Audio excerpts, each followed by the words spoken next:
Hi hello welcome to రక్ష avian show. It's our show. నేను మీ పీవీకేవై చంద్రిక. ఈరోజు మనం మాట్లాడుకోబోయే టాపిక్ సింగర్ మంగ్లీ. బాగా ట్రెండ్ అవుతున్నారు ఆవిడ ఈ మధ్య.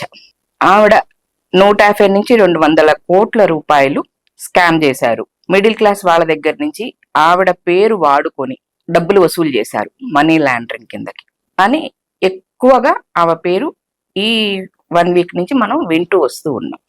జరిగింది ఏంటి అనేది ప్రేక్షకులందరికీ ఆల్రెడీ తెలిసే ఉంటుంది. కొత్త అప్డేట్ ఏంటి అంటే ఈవిడ కేసులో సిఐ ఎవరైతే పంజాగుట్ట సిఐ ఉన్నారో ఆయన లాయర్ సుబ్బారావు అనే లాయర్ కి బ్రీత్ అనలైజర్ టెస్ట్ చేశారు, ఇన్ఫ్లుయెన్స్డ్ బై మంగ్లీ. దాన్ని హైకోర్టు క్వశ్చన్ చేసింది. ఏమని అంటే అసలు ఒక కేసు మీద ఎంక్వైరీకి వచ్చిన మనిషితో ఈ విధంగా ప్రవర్తించడం ఎంతవరకు కరెక్ట్?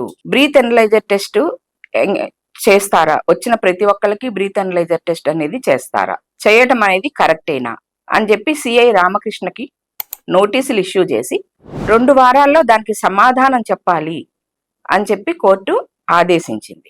ఇది ఒక రకంగా మంగ్లీకి కొంచెం అన్ఫేవర్ గా ఉంది.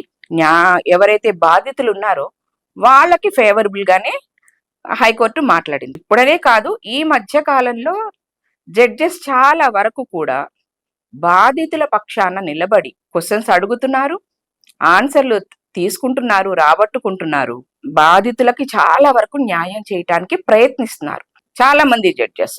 మోర్ దాన్ 80% జడ్జెస్ ఈ మధ్య కాలంలో చాలా మంచి మంచి జడ్జిమెంట్స్ కూడా డెలివర్ చేస్తూ ఉన్నారు. అవన్నీ మనకు ఫేవరబుల్ గా, దట్ మీన్స్ సామాన్యుడికి లేదా బాధింపబడిన వారు ఎవరైతే ఉన్నారో వాళ్ళకి అండగా ఉండటం కోసమే ఈ విధంగా జడ్జెస్ బిహేవ్ చేస్తున్నారు. అంటే ఇది వరకు ఒక నానుడి ఉండేది, న్యాయస్థానాలు లేదా వాదులు, పోలీస్ స్టేషన్లు, ఇవన్నీ డబ్బులున్నవాడికే న్యాయం, డబ్బున్నోడి చుట్టం అన్నట్లు మాట్లాడేవాళ్ళు. అలా కాదు అని ఈ మధ్య కాలంలో వస్తున్న జడ్జిమెంట్స్ కానివ్వండి, లేదా విచారిస్తున్న తీరు కానివ్వండి, జడ్జెస్ అడుగుతున్న క్వశ్చన్స్ కానివ్వండి, న్యాయం అనేది సామాన్యుడికి కూడా అందుబాటులోనే ఉంటుంది అనే విధంగానే ఉంటుంది.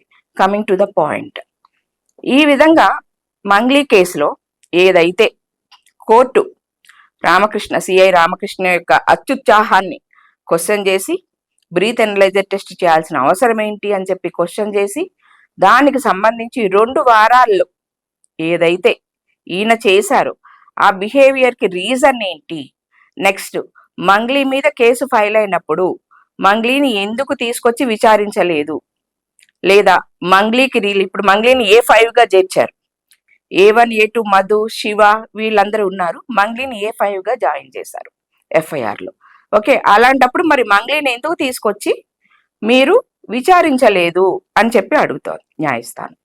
మరి ఈరోజు సోమవారం, మరి ఈరోజు ఆవిడని ఏమన్నా తీసుకొచ్చి విచారిస్తారా, లేదు కోర్టుని ఈజీగా తీసుకుంటారా, న్యాయస్థానాలని ఈజీగా తీసుకుంటారా అనేది మనం వేచి చూడాల్సిన విషయం.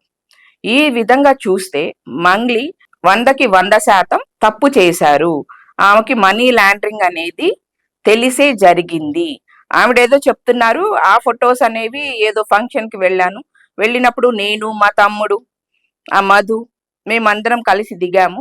మధు అడిగితేనే నేను ఫోటో ఇచ్చాను. ఆ ఫోటోని బేస్ చేసుకొని నాకు మధుకి రిలేషన్ ఉందనో, లేకపోతే నాకు ఇవన్నీ తెలిసే వీళ్ళు చేశారు అని అంటాం ఎంతవరకు కరెక్ట్ అని. మరి మధు క్లియర్ గా బయటకు వచ్చి చెప్తున్నాడు, నేను 4.5 లక్షల నెక్లెస్ నేను మంగ్లీకి గిఫ్ట్ చేశాను అని. బంగ్లా కొనివ్వాలనుకుంటున్నాను, ఆ బంగ్లా చూడటానికి అర్ధరాత్రి మంగ్లీ మా ఇంటికి వచ్చింది అని చెప్తున్నాడు మధు. మరి జస్ట్ ఒక ఫోటోనే దిగాము, అంతకు మించి ఆ మధు ఎవరో నాకు తెలీదు, మధుకి నాకు రిలేషనే లేదు అని చెప్తున్న మంగ్లీ మరి వీటికి ఆన్సర్స్ ఎందుకు చెప్పలేకపోతున్నారు? వీటికి ఆన్సర్స్ ఇవ్వాలి కదా ఆవిడ, మరి ఎందుకు ఇవ్వలేకపోతున్నారు? అంటే అబద్ధాలని నిజం చేసే ప్రయత్నంలో ఆవిడ చాలా వరకు విషయాలను దాచిపెడుతున్నారు, అబద్ధాలని నిజాలు అని ప్రజల్ని నమ్మించడానికి చూస్తున్నారు అనేది మనకు ఈ విషయంలో క్లియర్ గా తెలుస్తోంది. కనుక ఈ మంగ్లీ అనే ఆవిడ మీద వచ్చిన కేసెస్, ఇంతకు ముందు ఒక 2 కేసులు వచ్చాయి, ఇదొక కేసు, 3rd one. ఓకే, ఈ 3 కేసుల వల్ల ఆవిడ యొక్క సింగింగ్ ప్రొఫెషన్ కి లేదా ఆమె యొక్క పేరు ప్రతిష్టలకి, ఆమె యొక్క సింగింగ్ ప్రొఫెషన్ కి, ఆమె పేరు ప్రతిష్టలకి దెబ్బ అని మాత్రం చెప్పగలం. చాలా మంది బాధితులు ఫిలిం ఛాంబర్ కూడా కంప్లైంట్ ఇచ్చారు అని వింటున్నాను. అది ఎంతవరకు నిజమో తెలియదు. కానీ ఏమని అంటే, ఈవిడ ఈ విధంగా మనీ లాండరింగ్ చేశారు, మా దగ్గర నుంచి, మా తండా వాళ్ళ దగ్గర నుంచి డబ్బులు వసూలు చేశారు, దరిదాపు 200 కోట్ల రూపాయల దాకా వసూలు చేశారు. ఇలాంటి మనిషికి మీరు సింగింగ్ ఆపర్చునిటీస్ ఇవ్వద్దు, ఈవని ఫిలిం ఇండస్ట్రీలో బ్యాన్ చేయాలి అని, ఈవని ఇండస్ట్రీ నుంచి బయటికి పంపించాలి అని చెప్పి బాధితులు ఫిలిం ఛాంబర్ కి ఒక రిప్రజెంటేషన్ లాగా ఇచ్చారు. ఇది ఈ రోజు మంగ్లీ కేసులో జరిగిన అప్డేట్ అవ్వచ్చు, లేదా లేటెస్ట్ న్యూస్ అవ్వచ్చు. నెంబర్ 1, రామకృష్ణకి నోటీసులు వెళ్ళాయి. నెంబర్ 2, మంగ్లీని పిలిచి విచారించమని కోర్టు ఆదేశించింది.